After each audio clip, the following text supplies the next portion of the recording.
Hi friends, I am Manish Prabhu and I'm just going to share very amazing facts of Geoffrey Chaucer's to just like which could help you in your UGC NET examination. So without just losing time, I would like to put up the light over some important facts which are frequently asked in the examination. Let's begin then. So Geoffrey Chaucer, guys, Geoffrey Chaucer, the morning star of Renaissance, the morning star of songs. So what are the facts which are random, which are just frequently asked?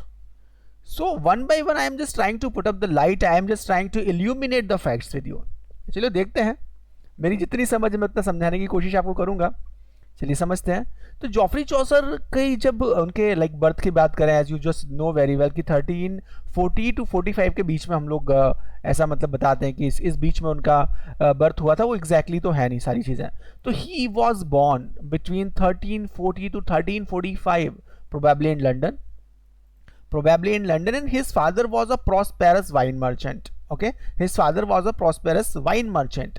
In 1357 he was a page in the household of Elizabeth de Burgh, Countess of Ulster, wife of Prince Lionel. तो देखो guys, जो page होता है ना, page का मतलब kind of royal servant होता है, जो काइंड ऑफ आप अटेंडेंट मान लो उसको, है ना. इसके बाद ये धीरे धीरे अपग्रेड होते जाते हैं. They just at last they are just becoming knight and something. So एक काइंड ऑफ ये आप उसको पोस्ट मान लो जो रॉयल सर्विसेज के लिए है. He was captured by French during the Brittany expedition of 1359 but was ransom by the king Edward by the king that time. Okay, so actually हुआ क्या था, जब 100 ईयर्स ऑफ वॉर चल रही थी तो फ्रेंच जो आर्मी थी, just he was captured by them the army. और उसके बाद king Edward third, as long as I consider, हाँ या किंग एडवर्ड थर्ड ने उनके लिए रैंसम दिया था. उनके लिए उन्होंने एक अमाउंट पे किया था ताकि वो उनको सिक्योरली वापस अपने किंगडम में ला सकें. Edward third later sent him to France on a diplomatic mission. उसके बाद क्या किया, एडवर्ड थर्ड ने उनको डिप्लोमेटिक मिशन के लिए फ्रांस भेजा. He also travel to Genoa and Florence.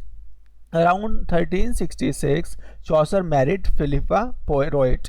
अब फिलिपा रोएट, इसकी भी बड़ी एक अच्छी सी कहानी है. तो 1366 में चौसर साहब की शादी होती है. मैरिड वो फिलिपा पोयरोइट के साथ शादी करते हैं और ये एक रॉयल लाइक काइंड ऑफ इनका एक रिलेशन बनता है. कैसे, वो कैसे बनता है, a lady in waiting the queen house hold. अच्छा, ये भी क्या थी, लेडी द वेटिंग थी, काइंड ऑफ अटेंडर थी, लेकिन इनकी सिस्टर की एक बड़े आदमी से शादी हो जाती है. नेक्स्ट लाइन में लिखा हुआ है. तो फिलिपा's sister Catherine Swynford later became the third wife of John of Gaunt. तो जॉन ऑफ गॉन्ट जो हैं, उनकी जो वाइफ बन जाती हैं, क्या कौन बन जाती हैं, ये फिलिपा की बहन कैथरीन बन जाती है इनकी वाइफ बाद में. Third wife of John Gaunt, king's four son and Chaucer's patron. अब जो किंग थे एडवर्ड थर्ड, इनके जो बेटे थे, चौथे बेटे इनके, और बाद में ये चौसर के पैटर्न, मतलब इनका just like kind of you know flagship kind of, sorry fellowship kind of, इनको सारी चीज़ें मिलती हैं बाद में. In 1374 Chaucer was appointed comptroller of the lucrative London custom. अब 1374 में इनको देखो बहुत सारी पोजीशंस मिली थी. चौसर्स क्या होता है, 1374 में चौसर को अपॉइंट किया जाता है as a comptroller of lucrative London custom. ठीक है. इन 1386 में he was elected member of parliament. बहुत सारी पोजीशन इनको मिली हुई है चौसर जी को. तो 1386 में ये member of parliament as a appoint हुए for Kent and also served as a justice of peace. As a मतलब वो कैंट एक कोई भी उनका एक कॉन्स्टिट्यूंसी होगी, वहाँ उसके लिए पार्लियामेंट मेंबर वो चुने गए और उन्होंने एज सर्व किया सोसाइटी को justice of piece in the form of justice of peace as well. In 1389 he was made clerk of King's Burgh. मतलब आप ये देखो 1386 में तो वो पार्लियामेंट मेंबर बने और 1389 में वो क्लर्क बने. क्लर्क भी मतलब आप यहाँ क्लर्क लिखा है लेकिन राजा का क्लर्क होना मतलब वो सारी जो गोपनीय बातें होती हैं, सारा जो काइंड ऑफ यू नो जो राजा तक और बिल्कुल एक बहुत डिसीजन मेकिंग टाइप ऑफ चीज़ें होती हैं, he use to handle that. Overseeing royal building project. और इसके अलावा क्या करते थे वो, पीडब्ल्यूडी विभाग का भी उनको कुछ काम मिला हुआ था और वो लॉयल बिल्डिंग के प्रोजेक्ट्स भी देखा करते थे. He held a number of royal post serving both Edward third and his in his successor Richard second, then Henry fourth as well. तो इस चीज़ का भी ध्यान रखना, बहुत पूछा जाता है। 3 उन्होंने किंग्स की सर्विस में अपनी लाइफ को कंट्रीब्यूट किया है। सो कौन कौन से? एडवर्ड थर्ड है, इटालियन पीरियड इनके समय में रहा है, फिर फ्रेंच पीरियड रहा, फिर इंग्लिश पीरियड रहा। तो एडवर्ड थर्ड 1327 से 1377 तक रहे। रिचर्ड सेकेंड जो रहे, रिचर्ड सेकेंड हमारे लाइक 1377 से 1399 तक रहे। और हेनरी फोर्थ जो है 1399 से 1413 तक रहे। ठीक है, इसके बाद क्या हुआ है? He was the first poet to buried. देखो ये भी इंपॉर्टेंट फैक्ट है, which is asked in previous which are frequently आज। ये क्वेश्चंस तो पूछे जाते हैं लोगों से, लाइक जॉफरी चौसर्स हुए या दूसरे अदर जो भी हमारे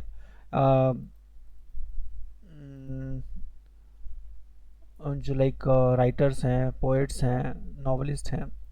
तो ये जो पहले व्यक्ति हुए जो रॉयल इनका जो बरी यार्ड था, वहाँ पे किसी पोएट को पहली बार बरी किया गया था। तो Westminster Abbey now known as a the Poets Corner. ठीक है, Arnold Matthew Arnold called him father of English poetry. तो फादर ऑफ इंग्लिश पोएट्री इनको किसने कहा? सर मैथ्यू अर्नोल्ड ने कहा। मैथ्यू अर्नोल्ड ने इनको फादर ऑफ इंग्लिश पोएट्री कहा। In the legend of good women, इनका एक वर्क है the legend of good women, the 9 legends are. तो उसमें इन्होंने क्या किया है कि इनमें महिलाओं की तारीफ की उसमें, और उनके हिसाब से 9 लीजेंड्स है Cleopatra, Thisbe, Dido, Hypsipyle, Medea, Lucrece, Ariadne, Philomela, Phyllis and Hypermnestra. ये 9 लीजेंड्स हैं इनके। और ये legends of good women, this is the like one of the great work of Geoffrey Chaucer. Dryden rewrote contemporary tales in modern English. तो देखो contemporary tell जो है दोबारा ड्राइडन ने भी लिखी है, और ड्राइडन ने इसको लिखा है इन मॉडर्न इंग्लिश। तो ये भी एक अच्छा फैक्ट है कि ड्राइडन ने कैंटरबरी टेल को दोबारा लिखा है, वो मॉडर्न इंग्लिश में लिखा है। He was the first national poet of England. तो जॉफरी चौसर कौन थे? जॉफरी चौसर थे फर्स्ट नेशनल पोएट थे इंग्लैंड के। गाइस क्या थे? First national poet. तो Dryden said about him, Dryden ने उनके बारे में कहा है, ये भी बहुत अच्छा फैक्ट है, here is a God's plenty, ये गॉड्स की प्लेंटी है, and a rough diamond and must first be polished or he shines. तो ये ड्राइडन ने 2 इंपॉर्टेंट बात बोली, आप लोगों को ध्यान रखने की जरूरत है, आप लोगों को ध्यान रखने की जरूरत है। 1 minute guys. The next fact will be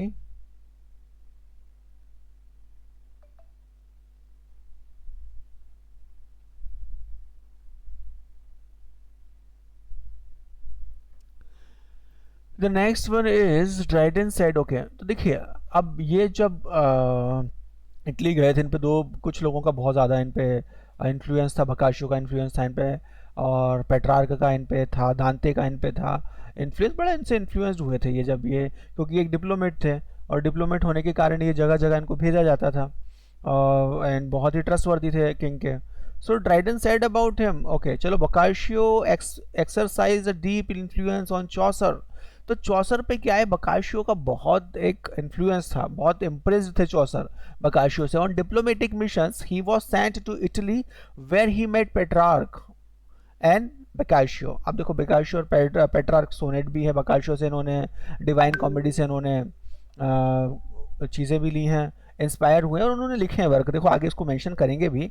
he makes clear reference of Petrarch in his clerk's स्लेट टेल। और उन्होंने क्या किया, अब देखो ये चौसर बहुत उनसे इम्प्रेस्ड थे, तो इन्होंने अपना एक वर्क है उसमें क्लर्स टेल जो है आपका कंटेम्प्रेरी टेल में, as long as I consider, so उसमें पेट्रार्क का इन्होंने जिक्र किया है। He called father of English poetry and grandfather of English novel. तो जॉफरी साहब जो हैं हमारे जॉफरी चौसर, उनको इंग्लिश पोइट्री का फादर कहा जाता है और इंग्लिश नॉवेल का ग्रैंडफादर कहा जाता है। मॉर्निंग स्टार ऑफ रेनेसा कहा जाता है, मॉर्निंग स्टार ऑफ सॉन्ग्स कहा जाता है, ये भी कहा जाता है, और आगे भी कुछ आएगा वो देखना आप। ही is called morning star of songs and morning star of Renaissance. तो देखो क्या क्या चीज इनको इनके इनके अभी आप थोड़ा ध्यान देना एक बार। He is called father of English poetry and grandfather of English novel. Father of English poetry and grandfather of English novel. He is called morning star of songs and morning star of Renaissance. Arnold, Matthew Arnold says about him, Chaucer lacks not only the accent of Dante but also the high seriousness.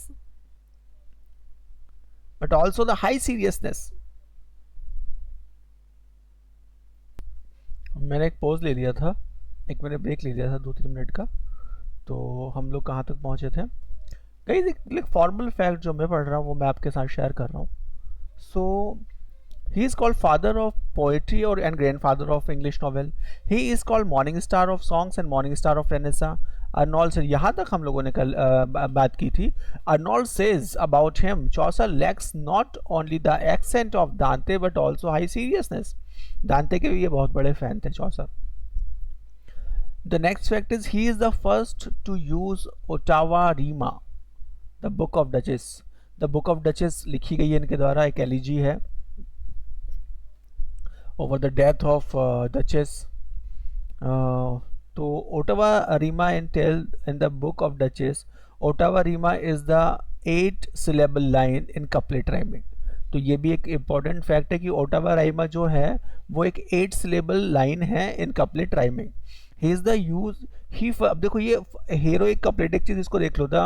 Okay, the legend. अब एक बार अभी जो उन्होंने heroic couplet एक बार use किया था, sorry उन्होंने first बार जो हीरोइक कपलेट यूज़ किया था वो the legend of good woman में किया था.